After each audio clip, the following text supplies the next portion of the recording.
मुख्यमंत्री महिला सशक्तीकरण कार्यक्रमाअंतर्गत राज्याचे मुख्यमंत्री एकनाथ शिंदे आणि दोन्ही उपमुख्यमंत्री आज बुलढाणा जिल्ह्याच्या दौऱ्यावर आहेत।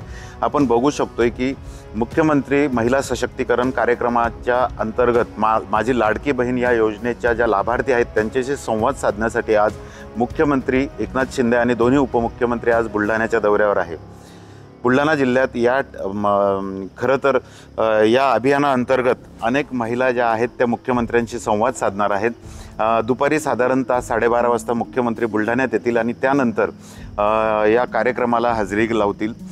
बुलढाणा जिल्ह्यात जवळपास 26 स्मारक आणि पुतळ्यांचं अनावरण देखील ते आज करणार आहेत। 2 दिवसापूर्वी बुलढाण्याचे आमदार संजय गायकवाड आणि अमरावतीचे खासदार अनिल बोंडे यांनी काँग्रेसचे खासदार राहुल गांधी यांच्याबद्दल काही आक्षेपार्ह वक्तव्य केलं आणि त्याच्या निषेधार्थ आज काँग्रेसने खरं तर आंदोलनाचा इशाराही दिला आहे। राज्यव्यापी हे आंदोलन होणार आहे। त्या पार्श्वभूमीवर आज बुलढाण्यात मोठा पोलीस बंदोबस्त सुद्धा आपल्याला बघायला मिळत आहे। कॅमेरामन शांताराम तायडेसह डॉक्टर संजय महाजन, एबीपी माझा, बुलढाणा।